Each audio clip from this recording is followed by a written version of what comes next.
Hello and welcome to Strategic News International. I am Surya Gangadharan. This week marks the 30th anniversary of the Tiananmen Square uprising. On this day, the Chinese military, the PLA, cracked down on thousands of students assembled in Tiananmen Square demanding liberty and freedom. Those were tumultuous days, and I have with me Jayadeva Ranade, who was in the Indian embassy at that time. Mr. Ranade, what was your experience of that uprising? I mean, this must have been very, very different from the China you were accustomed to. Certainly, but it was part of some major developments, and then it just subsumed those. It was history in the making, literally. So one certainly wanted to see what is going on, and it brought to the front, I think, the worst fears of the Chinese leadership, which is a sort of a combination of students and the workers getting together in protest. So, as I said, there were a number of reasons which happened, but it was a time when the people were powerful. You could see it on the streets. There was a bit of disorder. Mind you, when I say disorder, I don't mean in terms of rioting or stone throwing, but the normal law and order was disrupted. The police was as good as off the streets, and it was crowds which were managing everything. So it was a very unique time in Chinese history, and a time which I think will not be forgotten for a while. So, was this because of the people on the streets and the lack of the police presence and all? Was it because of divisions within the Communist Party itself? Yes, there was a power struggle. And let me describe this if you allow me a second or two. When the students used to come out in procession, or when they were marching into Tiananmen Square, the streets were lined with ordinary citizens who would come out of their houses and offer them food packets or water or whatever. So that is what I meant by the crowd being in charge. And what was happening within the party, which the students got to know later, but I think some of the, if I may say, more perceptive analysts figured, there was a power struggle going on in the party. So you had Chao Tse-yang, who was then the party chief, the general secretary, who was trying to push a kind of a moderate reformist agenda. When I say reformist, I'm talking about economic reforms. And you had the more conservative elements who had a different approach to governance and to the economic policies. They were represented to a large extent by Li Peng, who was the premier. So there was a power struggle going on within the central leadership of the Chinese Communist Party. Now, when these demonstrations were happening, were you able to walk among them, talk to them? I did. In fact, and here, let me tell you a story which I think will bring home to you the kind of atmosphere that prevailed. There were literally thousands and millions of people, just around milling around Tiananmen Square and the neighboring streets. And one day I decided to drive through. So I went with my wife and my two small kids. They were very young at that point in time, and about 10 and 8. And we drove through Tiananmen and then along the side streets. Nothing happened. No one touched my car. In fact, when they saw the kids, they smiled and that kind of thing. You can imagine the number of people. You can also imagine the same thing happening here. But then I used to walk through the crowd. Not a hint of fear or threat or aggressiveness at all. I used to go there at nights because I'd got to know quite well some of the activists, the so-called democracy activists, and I used to go and meet them and talk to them. So yes, I used to go around. I found this atmosphere. It was almost like a carnival as far as the students were concerned. And I think they were to some extent being egged on by the Western media, to some extent being egged on by some of their Western friends. And they didn't realize, I think, the import of actually what they were doing and what would happen. But what did they tell you? What is it that you gleaned from your conversation with them? Well, they were a bit, they were talking of freedom. They were talking of more liberty without realizing what actually they wanted. And obviously, this was representative of the moderate faction within the Chinese Communist Party. Li Peng, for some reason, was looked on as a hardliner. So that was how they were going about. I did ask them one question, which I can mention here, apart from the others. I asked them, I said, when you're talking of freedom and liberty, you have a province in the northwest, the Tibetans, or southwest. So once you grab power, will you be giving them greater autonomy or freedom? And the response from virtually every single one of these so-called leaders who are now abroad, many of them, was, but why? Tibet is part of China, they're already free. So that was the response. That's interesting. Not very reassuring. Not very reassuring for the Tibetans, but that is how it was. Yeah. Now let's look at the role of the army. There's that famous photograph of one man standing, blocking the movement of those tanks. So clearly there were perhaps people within the military who didn't like the idea of, cracking down and using force against their own people. Yes, the army was mobilized, and that was also a bit of a surreal feeling. For about 10 to 15 days, we saw convoys of PLA personnel or tanks in different parts, not tanks actually, APCs, armored personnel carriers, in different parts of China along the main streets. Just they had arrived and they were parked there, and the crowds were around them. Soldiers just remained in their trucks. The crowds were around them. They offered them water, they offered them food packets, and they said, "You are part of us, you are the people, you are among the people, you can't do anything to the people. You are a people's army." The soldiers didn't fraternize, but they were sitting there quietly. So that was a surreal kind of thing. The second was that what the Chinese leadership did was that they brought in formations whose composition, troop composition, personnel composition was not Beijing. So there were people from Mongolia, people from the northeast who were brought in there. So I suppose there is no kindred feeling as such. And the third was that there were reports which have subsequently been confirmed. For example, there was a very, it was considered one of the potent forces called the 38th Group Army of the PLA. The commander of that refused to go in and fire on his people, and he checked into a hospital. There was another incident where I think 6 or 7, I'm not sure of the exact number, but either 6 or 7 generals signed a petition saying that we cannot fire on our own people. So there were signs of isolated protest, but there was no concerted action as such. There was no uniform action. And but when the final decision was given, final order was given, of course, then they did move and they came in. The incident that you mentioned about the man standing with a bag of groceries in front of a tank, that happened in a district called Mushudi. And that is where usually the senior cadres, in fact not usually, all the senior cadres, they live there in that area. A lot of them lost their children that night. I see. So there were families who were involved, even though they were Communist Party members. Yes, not families, I would say the children were out there protesting or whatever. And remember, you're talking about a one-child scenario. Yeah. You're talking about a country where getting into premier colleges like Beijing University, etc. is very, very tough.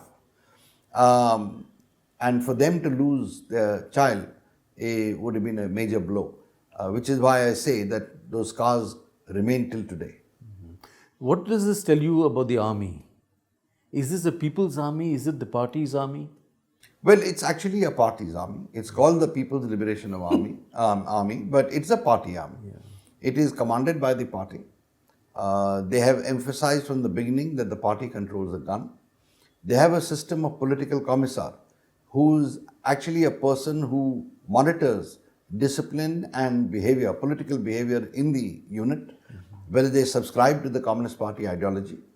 And ever since Hu Jintao, which is about 15 years ago now, came in, and then Xi Jinping, they have strengthened the authority and power of the political commissar. So today, he decides on whether a field officer, that means a mainline officer, is fit for promotion or not. That's a lot of power in the hands of a political commissar. So it is certainly an army controlled by the party, and they will carry out the discipline or the orders of the party. And they've been subjected for the last, at least since 2012, to successive what are called education campaigns. Education means ideological education. Indoctrination. Yeah, so one after the other, particularly by Xi Jinping, for his own purposes. On the day of the crackdown, where were you? What did you hear? Did you see it happening? Well, I heard that the crackdown would happen on the third, fourth night. I think quite a few others had also heard it. So I weighed the pros and cons, if I may call it that, but one was younger and one felt that one should see what goes on actually. So I did go into the Tiananmen Square, and in fact I tipped off some of my friends and I said, my advice to you is you should leave, because bad things are going to happen to you. When the army comes, it's not good. But they were full of fire and they refused. So I walked off. I mean, if you're aware of Tiananmen Square, then you got, Mao's mausoleum at one end, and then on the left is the concert hall. So that's where I went. So I could see everything and yet be somewhat sheltered. But when the tanks began rolling, the guns began firing, I decided it's time to leave. And I did. But there's no doubt that people were shot, that the tanks came in, soldiers came in, and I would say there was a bloodbath that day. Not necessarily only in Tiananmen, but particularly in Mushudi and some other areas. And even the next morning, in fact, there was this standoff between the people and the PLA troops who had cordoned off Tiananmen, because by the morning, and you'd be amazed to hear this, they had cleaned Tiananmen Square. It was washed, it was cleaned, there was nothing there except maybe a few broken tiles, etc., but you couldn't really see. And they had prevented anyone from coming there. So there were some people who, because they were very upset, used to put a foot across the line and say, well, I'm here, what are you going to do? That kind of taunting. And in fact, there was an Indian journalist who was present there. He had gone back from the embassy and he'd gone there to see what is happening. They're just near Beijing Hotel, so that corner. And the guard told this chap not to come there. He did it 2-3 times, the person standing next to him, and the soldier just shot him. So, of course, our reporter froze and then he ran back to the embassy saying, this is what has happened. So, that was the mood, that was the tension. And in fact, when the soldiers came in towards Tiananmen, they fired shots in the air. Some hit the diplomatic compound at Changomanwai. So it was pretty, as I said, surreal. For a few days, it was very uneasy, calm, but after that, things began settling down. Where do you think some of the main leaders of this movement, many of them disappeared, they're now abroad. How did they leave? This is a very controlled country, isn't it? It's a very controlled country, but leaders, I would say, and as you well know, I suppose, leaders, when they get into politics, are pretty sharp, and they figure out their own escape route. And most of these guys had done it. And I think before, in fact, by the second, most of the leaders had left.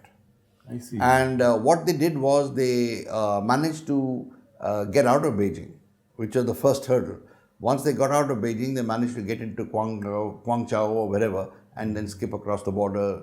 Some of them had help from foreigners in getting out, but that's how you found most of them, either in Paris or in USA or in Canada.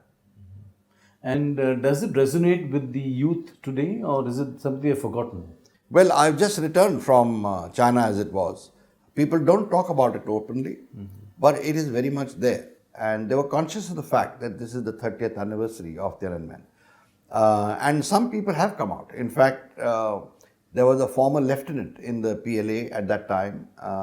She has just come out. She is no longer in China, of course. She's come out with an account of what happened that night. And there is a book called The Last Secret, which has just been published, I think, a few days ago, out of Hong Kong, chronicling the events and also adding the documents of what happened and how the decisions were taken. So that is what happened. And with the decisions, let me tell you, third, fourth night, actually, there was a major conference underway in Chungnanhai, which is the heart of the command center where the leaders were. And I think, to my mind, the crucial moment was when Li Peng, the premier, told Deng Xiaoping that the spearhead of attack is aimed at you. And that is when Xi Jinping said, well, that's it, then we are going in. And it also indicates, the manner in which they reacted, the Chinese attitude. They don't really value human life. So you'll find all the losses have been in millions. And also this feeling among Chinese Communist Party leaders, at least of those days, that if there is rebellion or an uprising, what they say is smash the snake's head, then it won't raise it for the next 25 years. So that's their attitude with anything like this, or with countries that don't accept their dominance. Last question: what do you take away from this, the manner in which the crackdown happened, and what does it tell you about the Chinese and who they are, and about the Communist Party? Well, it brings two or three things to me, and they don't necessarily dovetail into one another. The first is that it's a very ruthless party, and the single aim is to stay in power. Don't forget, the old veteran leaders had done the long march, etc., and come, so they were tough guys. They're not that brand left now, but still, that's how they were. I think that ruthlessness remains, and the thirst for power, hunger for power remains. The second is, as I said, human life doesn't really matter to them. So as long as there is control, whether the person concerned is suffering, has the liberties, etc., it doesn't really matter. And therefore, in this system, where if there is a little problem somewhere, Xinjiang is a good example, where they've got the re-education camps with over 1 million people. Other places where there is uprising or there is protest, even worker protest, they surround it and they eliminate the troublemakers. So, there is no such thing. So it's that kind of a regime. But also that the people are not deterred. So that is another point that comes in, that they do stand up. And I think at some level there is still ferment in China. And today, even when the society is so tightly controlled, particularly by Xi Jinping, who's really tightened his grip on society, forget on the other apparatuses, you have prominent academics coming out and criticizing the government or his policies. You have others speaking out and being critical of him. You have students of the Marxist Union saying the Communist Party is not Marxist enough. So, these are signs that human mind and the human spirit cannot really be controlled for too long. Jayadeva Ranade, thank you very much for that perspective. Thank you.